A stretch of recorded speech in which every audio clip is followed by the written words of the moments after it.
श्रीगणेशाय नमः। अतः चतुर्थस्कन्धे नवमोऽध्यायः। व्यास उवाच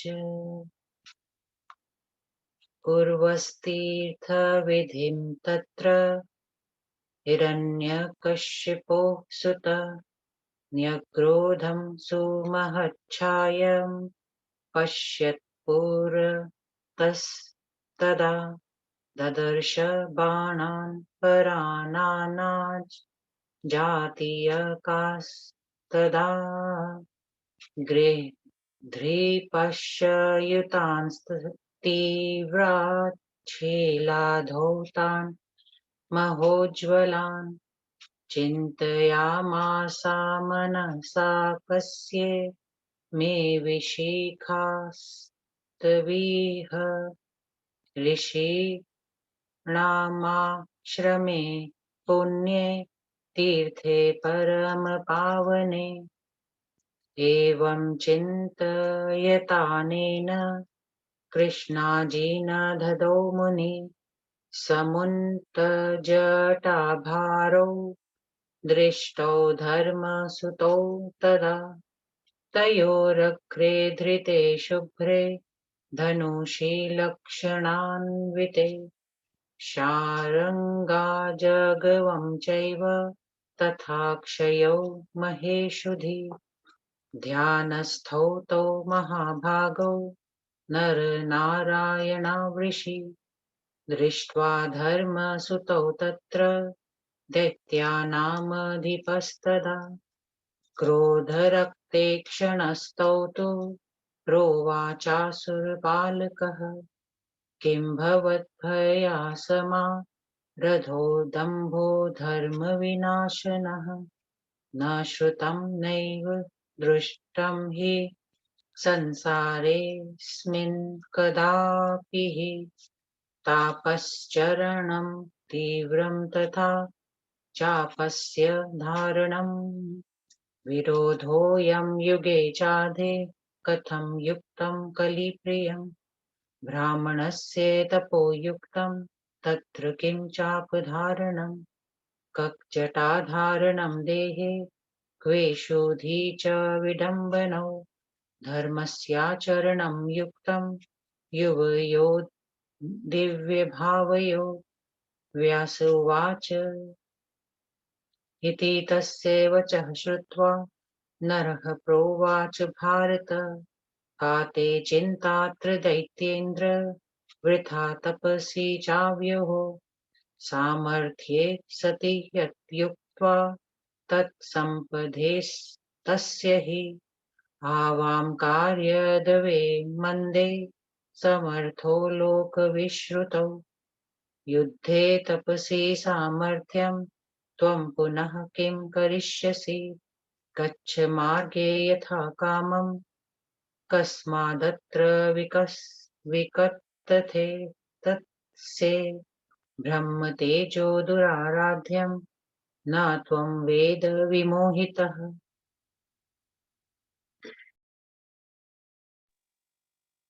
विप्रचर्चात् न कर्तव्या प्राणिभिः सुखमीप्सुभिः प्रह्लादुवाच ताप्सो मन्दबुद्धिस्थो मृषावां गर्वमोहितो मयि तिष्ठति दैतेन्द्र धर्मसेतु प्रवर्तके न युक्तमेतत्तीर्थेऽस्मिन् धर्माचरणं पुनः का शक्तिस्तव युद्धेऽस्ति दर्शयाथ तपोधन व्यास उवाच तदा कर्णवचस्तस्य नरस्तं प्रत्युवाचः युद्धस्वाधमन्या सार्धं यदि ते मतिरीदृशी अधते स्फोटयिष्यामि मूर्धानमसु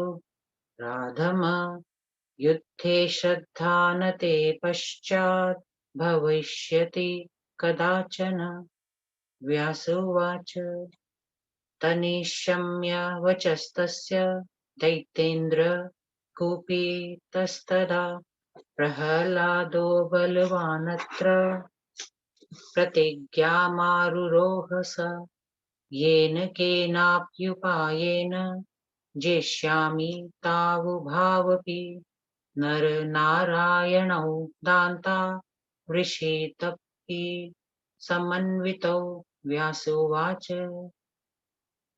इत्युक्त्वा वचनं दैत्यः प्रतिगृह्य शरासनम् आकृष्य तरसा चापं जया शब्दं चकारः नरोऽपि धनुरादाय शरांस्तीव्राञ्छिलाशितान् मुमोच बहुशः क्रोधात् प्रह्लादोपरि पार्थिव तान् दैत्यराजस्तपनीय पुङ्खैश्चित्तेद् बाणैस्तरसा समेत्य समीक्षय छिन्नाश्च नरः स्वसृष्टा नन्यान्मुमोचा शूरुषान्वितो वै दैत्याधिपरस्तानपि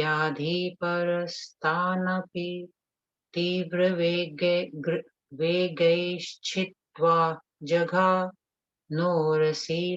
मुनीन्द्रम् नरोपीतं पञ्चभीरा शूग्रैश्च कुक्रुधो हन दैत्यपतिं बाहुदेशे सेन्द्राः सुरास्तत्र तयोर्हि युद्धं द्रष्टुं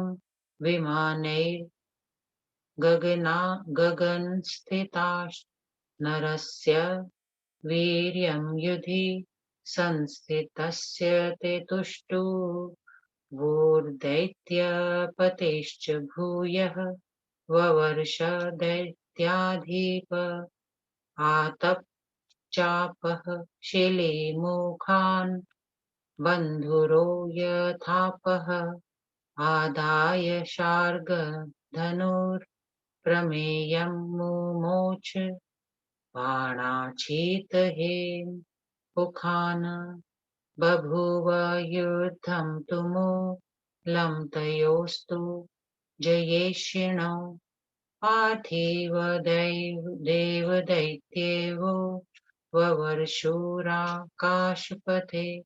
स्थिततास्ते पुष्पाणि दिव्यानि प्रहष्टचित्ता चुकोपदैत्याधिपतिर्हरौ स मुमोच बाणानतितीव्रवेगान् चिच्छेद तान् धर्म सुतः सुतीक्ष्णे धनुर्विमुक्तैर्विशिखैस्तदाशु ततो नारायणं बाणे प्रह्लादश्चाति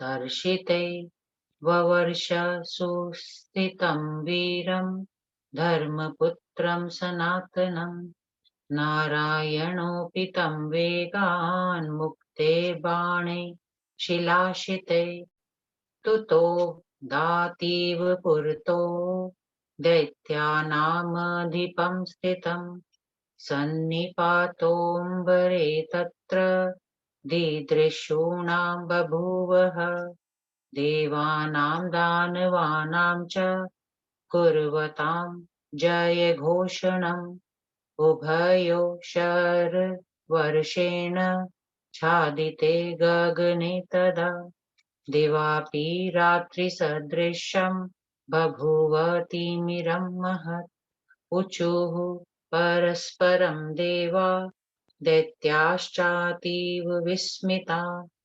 अदृष्टपूर्वं युद्धं वैवर्तते सुदारुणम् देवर्षयोऽथ गन्धर्वा यक्ष किन्नरपन्नगा विद्याधराश्चारणाश्च विस्मयं परमं ययुः नारदः पर्वतश्चैव प्रेक्षणार्थं स्थितौ मुनि नारदः पर्वतं प्राह नीदृशं चाभवत् पुरा तारकासुरयुद्धं च तथा वृत्तासुरस्य च मधुकैटभयोर्युद्धं हरिणा चेदृशं कृतं प्रह्लादः प्रबलः शूरो यस्मान्नारायणेन च करोति सदृशं युद्धं सिद्धेनाद्भुतकर्मणा व्यासुवाच दिने दिने तथा रात्रौ कृत्वा कृत्वा पुनः पुनः चक्रतुः परमं युद्धं तौ तदा दैत्यतापसौ नारायणस्तु चिच्छेद प्रह्लादस्य शरासनम् तरसैकेन बाणेन स चान्यत् नुराददे नारायणस्तु तरसा मुक्तवान्यं च शिलीमुखम् तदैव मथितश्चापं चिच्छेदलघुहस्तकः छिन्नं छिन्नं पुनर्दैत्यो धनुरन्यत्समाददे नारायणस्तु चिच्छेद विशिखैराशुकोपितः छिन्ने धनुषि दैत्येन्द्र परिघं तु समाददे जघान धर्मज्यं तूर्णं बाहवोर्मध्ये तिकोपनः तमायान्तं सबलवान् मार्गणैर्नवभिर्मुनिः चिच्छेदपरिघं घोरं दशमभिस्तमताडयत् गदामादाय दैत्येन्द्र सर्वाय समयीन्द्रिणां जानुदेशे जघानाशु देवं नारायणं रुषा गदया चापि गिरिवत्संस्थितः स्थिरमानसः धर्मपुत्रोऽतिबलवान् मुमोचाशु शिलिमुखान् गदां चिच्छेद भगवांस्तदा दैत्यपते दृढाम् विस्मयं परमं जग्मु प्रेक्षका गगने स्थिता स तु शक्तिं समादाय प्रह्लादः परवीरः चिक्षेप तरसा क्रुद्धो बलानारायणोरसि तामापन्ततिं संवीक्ष्य बाणेनैकेन लीलया सप्तधा कृतवानाशु सप्तभिस्तं जघानः दिव्यवर्षशतं चैव तदुद्धं परमं तयो जातं विस्मयदं राजन् सर्वेषां तत्र चाक्षमे तदा जगाम तरसा पीतवासाश्चतुर्भुजः प्रह्लादस्याश्रमं तत्र जगाद च गदाधरः चतुर्भुजो रमाकान्तो रथाङ्गदर पद्मभृत् दृष्टा समागतं तत्र हिरण्यकशिपुसुतः प्रणमय परया भक्त्या प्राञ्जलिः प्रत्युवाचः प्रह्लादुवाच देवदेव जगन्नाथ भक्तवत्सल माधव कथं न जितवानाजावहमेतौ तपस्विनौ सङ्ग्रामस्तु मया देव कृतः पूर्णं शतं समा सुराणां च न जितौ कस्मादिति मे विस्मयो महान् विष्णुवाच सिद्धाविमौ मदंशौ च विस्मयः कोऽत्र मारीश तापसौ न जितान्मानौ नरनारायणौ जितौ गच्छं त्वं वीतलं राजन् कुरु भक्तिं ममाचलाम् नाभ्यां कुरु विरोधं त्वं तापसाभ्यां महामते व्यासुवाच इत्याज्ञप्तो दैत्यराजो नीरयावसुरैः सह नर नारायणो भूयस्तपो युक्तो बभूवतु। इति श्रीदेवी भागवते महापुराणे चतुर्थस्कन्धे प्रहलाद नर नारायण युद्धम नाम नवमोऽध्यायः। नौवां अध्याय हिंदी अनुवाद प्रहलाद और नारायण का युद्ध। व्यास जी बोले, हे राजन, इस प्रकार तीर्थ विधि का संपादन करते हुए हिरण्यकश्यपु तन्ने प्रहलाद ने बहुत विशाल छाया संपन्न एक वट वृक्ष देखा। उस वृक्ष पर उन्होंने गृध्रपंख से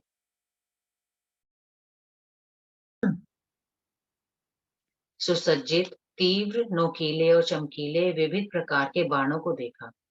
उन्हें देखकर भक्तवर प्रहलाद ने मन में सोचा कि ऋषियों के इस पुनीत तथा परम पावन आश्रम में ये बाण किसके हैं। ऐसा चिंतन करते हुए प्रहलाद ने कृष्ण मृग चर्मी धारी जटाभार युक्त और धर्म के पुत्र नर नारायण को विद्यमान देखा। उनके समक्ष धनुर्वेदोक्त लक्षणों से युक्त शुभ्र, शांग तथा आजगव धनुष और अक्षय तुणीन रखे थे। उस समय वे दोनों महाभाग नर नारायण मुनि ध्यान मग्न थे। दैत्यों के अधिपति प्रहलाद उन्हें इस रूप में देखकर क्षुब्ध हो गए। क्रोध से आंखें लाल करके उन्होंने देखा, आप दोनों मुनियों ने धर्म को नष्ट करने वाला यह कैसा पाखंड फैला दिया है। इस संसार में मैंने न कभी ऐसा देखा और ना ही सुना था।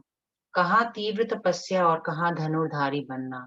तपस्या करना ब्राह्मणों का और धनुष धारण करना क्षत्रियों का काम है। दोनों का एकत्र समावेश धर्म विरुद्ध है। विशेष करके सतयुग में ऐसा कलियुग काम और भी अनुचित है। ब्राह्मण को धनुष धारण करना नहीं शोभा देता। कहाँ माथे पर जटा धारण करना और कहाँ तरकस संभालना।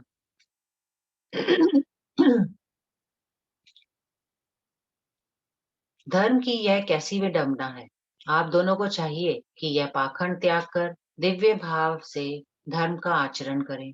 व्यास जी बोले, हे भारत, भक्तराज प्रहलाद के वचन सुनकर नर ऋषि ने कहा, हे दैत्यपते, हम दोनों की तपस्या के विषय में आपको व्यर्थ कोई चिंता हो रही है। अपने में सामर्थ्य रखने वाला मनुष्य सब कुछ कर सकता है। हे राजन, समस्त संसार में यह बात प्रसिद्ध है कि हम दोनों कार्य कर सकते हैं। हम युद्ध भी कर सकते हैं और तपस्या भी। आप हमसे पूछकर क्या करेंगे। आप यहाँ क्यों बहक रहे हैं। आपको जहाँ जाना हो वहां जाइए। भ्रम तेज बड़ा दुर्घर्ष होता है। आप जैसे अज्ञानी जीव उसके महत्व को क्या जानेंगे। सुख की अभिलाषा रखने वाले लोगों को चाहिए कि ब्राह्मणों के साथ बकवास ना करें। प्रहलाद ने कहा, आप दोनों तपस्वी मंद बुद्धि हैं और व्यर्थ गर्व के मोह में पड़ गए हैं। धर्म सेतु का निर्माण करने वाले मुझ दैतेंद्र के रहते हुए एक तीर्थ में आपका ऐसा धर्म विरुद्ध कार्य अनुचित है। हे तपोधन, आप में युद्ध करने की कितनी क्षमता है उसे आप ही अभी बतलाइए। व्यास जी बोले, दैत्यराज प्रहलाद के वचन सुनकर देवर्षि नर ने कहा, यदि आपका ऐसा ही विचार है तो आइए मेरे साथ युद्ध करिए। हे असुराधम, आज मैं तुम्हारी खोपड़ी चूर चूर कर दूंगा। इसके बाद तुम्हें फिर कभी किसी के साथ युद्ध करने का हौसला नहीं होगा। व्यास जी बोले, महामुनि नर के वचन सुनकर दैत्यराज प्रहलाद कुपित हो गए। बलवान दैत्यराज ने मन ही मन प्रतिज्ञा की कि चाहे जिस प्रकार संभव होगा मैं इन दोनों पर विजय प्राप्त करूंगा। मैं इन जितेंद्रिय तपस्वी नर नारायण को युद्ध में हराऊंगा। व्यास जी बोले, ऐसा कहकर दैत्यराज ने धनुष उठा लिया। उन्होंने धनुष की प्रत्यंचा चढ़ाकर टंकोर किया। उधर महर्षि नर ने भी धनुष उठा तथा अत्यंत क्रुद्ध होकर प्रहलाद के ऊपर बहुतेरे तीक्ष्ण और नुकीले बाणों से प्रहार किया। दैत्यराज ने भी अपने सुनहले पुंख युक्त बाणों से तत्काल नर के बाणों को काट दिया। महामुनि नर अपने बाणों को व्यर्थ होते देखकर और भी क्षुब्ध हो गए और उन्होंने अन्य बाणों से उन पर पुनः प्रहार किया। दैत्यपति प्रहलाद ने भी अपने द्रुतगामी बाणों से उन्हें काट डाला और मुनिराज की छाती में बाण डाला। परम क्रुद्ध नर ने भी उन्हें अपने 5 आशुगामी बाणों से काट कर दैत्यराज के भुज भुज दंड पर प्रहार किया। इंद्र समेत समस्त देवता उन दोनों का युद्ध देखने के लिए अपने अपने विमानों पर बैठकर आकाश मंडल में मंडराने लगे। वे लोग कभी युद्ध निरत मुनिराज नर के पराक्रम की और कभी दैत्यराज प्रहलाद के युद्ध कौशल की सराहना करने लगते थे। उस समय दैत्यराज अपने धनुष द्वारा इस प्रकार बाणों की वर्षा कर रहे थे जैसे मेघ जल की वर्षा करते हैं। उधर देवर्षि नर भी हाथ में विशाल धनुष लिए हुए तीक्ष्ण तथा स्वर्ण पुंख बाण बरसा रहे थे। हे राजन, इस प्रकार विजय के इच्छुक उन देवता नर तथा दैत्य प्रति प्रहलाद में घमासान युद्ध होने लगा। उधर आकाश में विद्यमान देवता हर्षित हो होकर उनके ऊपर पुष्प वर्षा कर रहे थे। उसी समय दैत्यराज का कोप बढ़ गया और वे अतिशय आशुगामी बाणों को भगवान नारायण पर छोड़ने लगे। धनपुत्र नारायण भी अपने अति तीक्ष्ण बाणों द्वारा उनके बाणों को बड़ी तत्परता से काट रहे थे। दैत्यराज प्रहलाद रणभूमि में डट कर खड़े असाधारण और धर्म पुत्र वीर तथा सनातन पुरुष नारायण पर अपने अति तीक्ष्ण बाणों की वर्षा करने लगे। उसके उत्तर में देवर्षि नारायण ने भी सान पर चढ़े हुए तीक्ष्ण बाणों को बड़ी शीघ्रता से चलाकर अपने समक्ष खड़े दैत्यपति को आहत करके लहूलुहान कर दिया। वह भीषण युद्ध देखने के लिए आकाश में देवताओं और दैत्यों का एक बहुत बड़ा समुदाय एकत्रित हो गया। वे दोनों पक्ष अपने अपने पक्ष की जय मनाने लगे। जब उभय पक्ष की बाण वर्षा से समस्त गगन मंडल आच्छादित हो गया, तब इतना प्रबल अंधेरा छा गया कि दिन भी रात्रि मालूम पड़ने लगा। इससे अतिशय आश्चर्यचकित देवता और दानव परस्पर वार्तालाप करते हुए कहने लगे, यह बड़ा भयानक युद्ध हो रहा है। ऐसा भीषण संग्राम पहले कभी भी नहीं देखा गया था। बड़े बड़े देवर्षि, गंधर्व, यक्ष, किन्नर, नाग, विद्याधर तथा चारण गण बहुत आश्चर्य में पड़ गए। वह युद्ध देखने के लिए महामुनि नारद और पर्वत ऋषि भी आए हुए थे। तब नारद जी ने महर्षि पर्वत से कहा, ऐसा युद्ध तो तारकासुर तथा वित्रासुर का भी नहीं हुआ था। मधुकैटभ के साथ विष्णु भगवान का किया हुआ युद्ध भी इसकी तुलना में तुच्छ था। प्रहलाद बड़े बलवान, वीर, अद्भुत, पराक्रमी और सिद्ध पुरुष हैं। इसी कारण वे नारायण के साथ बराबरी की लड़ाई लड़ रहे हैं। व्यास जी बोले, हे जन्मेजय, इस प्रकार प्रतिदिन और प्रति रात्रि बार बार वे दोनों दैत्य और तपस्वी तीव्र युद्ध करते चले जा रहे थे। अवसर पाकर नारायण ने एक बाण से प्रहलाद का धनुष काट दिया। तत्काल दैत्यराज ने दूसरा धनुष ले लिया। नारायण ने बड़ी फुर्ती से एक बाण चढ़ाकर प्रहलाद के उस धनुष को भी बीचों बीच काट डाला। इस प्रकार नारायण बार बार दैत्यपति का धनुष काटते थे और प्रहलाद पुनः पुनः दूसरा धनुष ले जाते थे। अंत में अतिशय कुपित नारायण ने अपने बाणों से बड़ी शीघ्रता पूर्वक प्रहलाद के अंतिम धनुष को भी काट डाला। उस धनुष के कट जाने पर दैत्यराज ने अपना परिघ लोह मुंदर संभाला और बड़े क्रोध के साथ धर्मपुत्र नारायण के भुज दंड पर प्रहार किया। बलवान मुनिराज नारायण ने उसे अपनी ओर आते देखकर 9 बाणों से बीच ही में काट कर अन्य 10 बाणों से प्रहलाद पर प्रहार किया। तदंतर दैत्यराज के लोहे की ठोस तथा बहुत मजबूत गदा उठाई और उससे नारायण की जांघ पर मारी। उस गदा के लगने पर भी नारायण पर्वत की तरह अटल होकर खड़े रह गए। तब अतिशय बलवान धर्मपुत्र ने एक साथ बहुतेरे बाण छोड़े, दैत्यराज की उस दृढ़ गदा को भी चूर्ण कर दिया। नारायण का यह कौशल देखकर आकाश में विद्यमान दर्शक आश्चर्यचकित हो गए। अब दैत्यराज ने अपनी शक्ति उठाई, उसे उठाकर उन्होंने बड़े वेग से नारायण की छाती को लक्ष्य करके चला दिया। उस शक्ति को अपनी ओर आती देखकर नारायण ने केवल एक बाण से उसे काटकर 7 खंड कर दिए और अन्य 7 बाण चलाकर प्रहलाद पर प्रहार किया। इस प्रकार पूरे 100 दिव्य वर्ष तक उन दोनों में यह भयंकर संग्राम चलता रहा। हे राजन, उस आश्रम में होने वाले युद्ध ने सबको विस्मित कर दिया। उसी समय पीताम्बरधारी चतुर्भुजी और गदाधर भगवान विष्णु उस आश्रम में प्रहलाद के पास जा पहुंचे। वे लक्ष्मीपति विष्णु अपनी चारों भुजाओं में शंख, चक्र, गदा और पद्म लिए हुए थे।